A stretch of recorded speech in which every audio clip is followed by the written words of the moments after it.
Recording? Oh, I look like an idiot. Hey guys, I'm here with Si Spurrier. Thank you for that nice intro and correction. Actually, by the time this comes out, the comic will hit stores, but it has released 4 or 5, depending on what day it is, prior at Wondercon. Yeah, that's right. I'm glad you knew that, because I didn't. I know it's out within the next week or so. We've had a whole bunch of them. They're kind of all gone now. So. Yeah, I picked up the variant, which I'm hoping that you sign. He's probably not going to. See how this interview goes. See how good your questions are. But reading the comic, it's an interesting concept of... It almost feels like Foster's Home for Imaginary Friends, where certain people can create this friend or have this buddy that's with them, and that's kind of the case. Most people seem to have gods or partners, and the powers of them is the exchange of money, almost, if I'm not mistaken, correct? Yeah, oh gosh. Well, we've spoken before. The stories I tend to write are very, very difficult to define in short. They're amazing and awesome and unique. But yeah, unique is the right. Thank you. So there are kind of 2 descriptions I give for Godshaper. The first one is very, very short, and it's the story of a man without a god and a god without a man traveling together across the Midwest on their way to a music festival. Simple. Yes. The longer version, and my god, I mean longer, so brace yourself. Let's do this. Is it's set in a world where in 1958 the laws of physics broke. Technology no longer works. Everybody woke up the next morning to find that they are accompanied through life by their own personal god.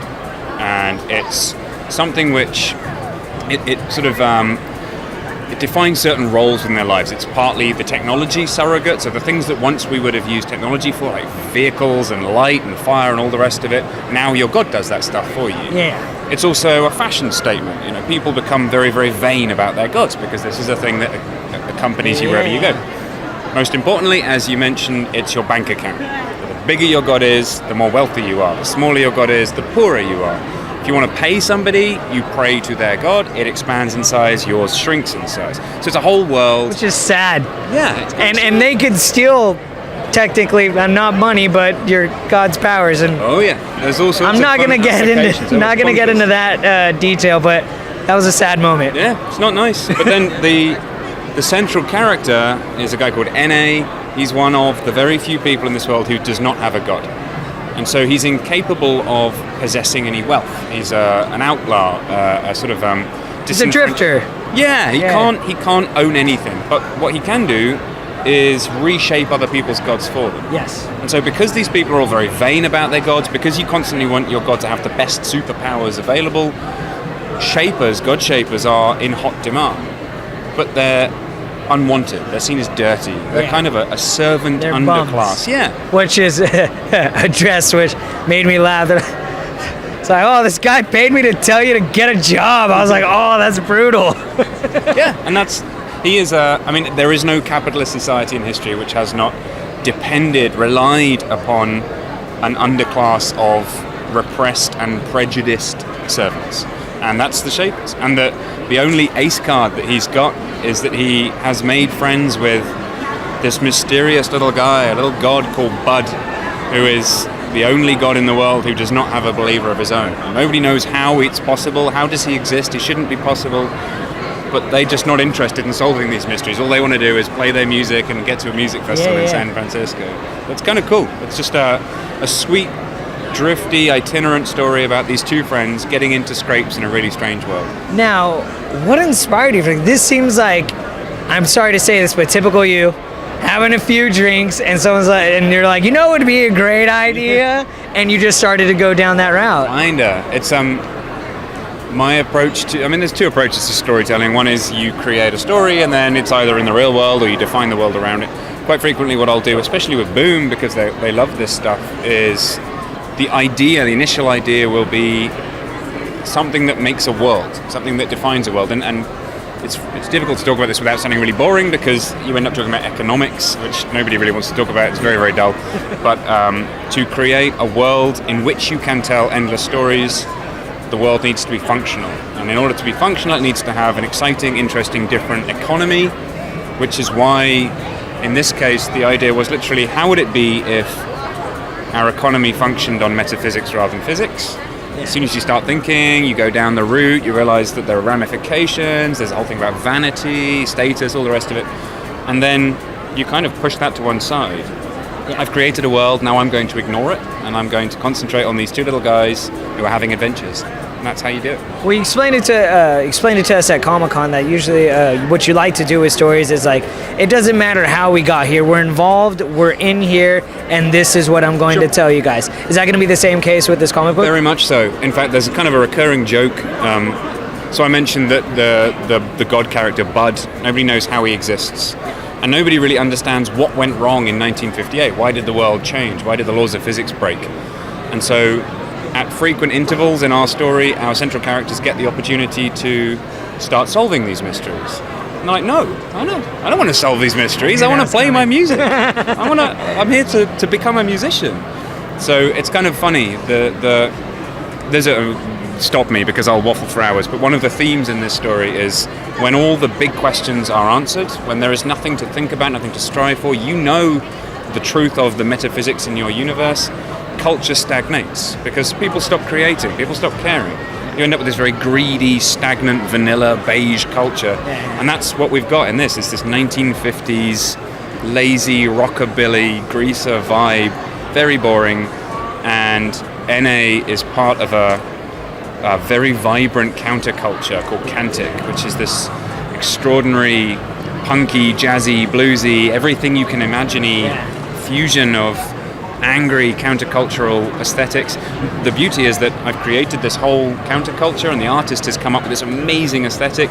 Neither of us knows what the fuck that music sounds like, and we don't have to, because when a reader reads it, they're imagining something different. I'm imagining jazz, I'm not gonna lie. Right. Like, it's like... But isn't that funny? Because somebody else is like, no, it's grunge. It's obviously grunge. No, did that really happen today? I swear to God, I was like, this is jazz. Isn't that great? That's so interesting. Now, here's it. Why take place in this particular, I guess, era, but obviously a dystopian era?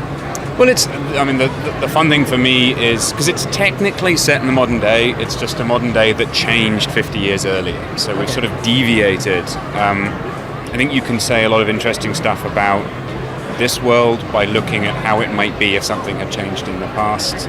I mean, look, we know we're living in a world where the alternate right is on the rise. Prejudice has never been more of a thing in the world, and it seems to me the right time to be talking about the human disposition for repression, prejudice. Everybody needs somebody to blame for their shit. Yes. And in this story, that's NA. And everywhere he goes, he is identified as a man without a god. That's the thing that makes him him, and he hates that. He's like, well, I'm a human too, I'm a creator. I want to be a musician. I want people to look at me and go, there's that amazing musician.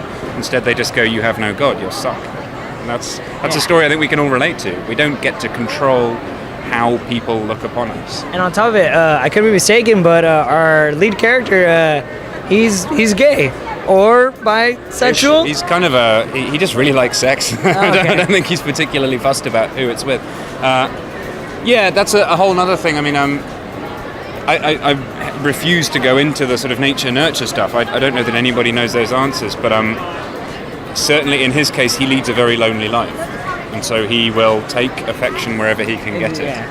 Which is by obviously a stranger god just walking around needing someone. Yep. I'm not going to spoil the ending because the ending was jaw-dropping and caught me off guard. I'm not going to lie. But how many issues is this series? Because you did tell us there's a beginning, middle, and end in every story that you have. Always. Well remembered. I'm very impressed. 6 will be the first arc, and then there'll be more after that. Really? Yep. So, but this still yet to not be an ongoing, correct?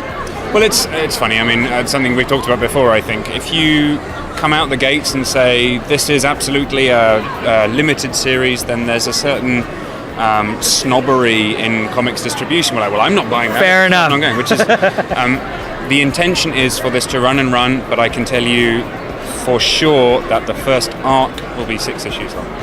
And what can we expect in the next few issues to come? Madness. Pure madness. It's lovely stuff. We get muddled up with some organized crime. I mean, seems like it already started at the beginning. Some of that, I think. So, I mean, you envisage a world where the transfer of wealth is done through prayer, and you start thinking, well, how would extortion work? What would that look like? How would theft work? And there's all sorts of interesting stuff like that. We experienced theft slightly in the first issue. Lots more of that. Lots more crazy musical stuff. We get some new characters joining the mix, and then the mysteries start bubbling up, and there's I think it's at the end of 2 or 3. I think it's in a 3. There's an absolutely mind-blowing cliffhanger, which I'm not even going to talk about, but it's awesome. It's really cool. Sounds good. Heading into art, it's very light, bright, very beautiful. Really, really light compared to Weaver's, like almost on a completely different spectrum. Is the comic going to consistently be this bright? You'd have to ask the artist. His name's it's not his real name, but he goes by the name Jonas Goonface, and he's mad as a box of badgers, but just so talented. Match made in heaven. Yeah, he just kind of came out of nowhere. Exquisite style.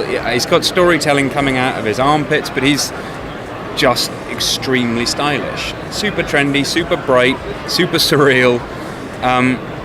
What's awesome is that he can also do really dark, creepy stuff, which we will increasingly see as the series progresses. All right, sounds good. Of course, last but not least, where can we find you on the internet?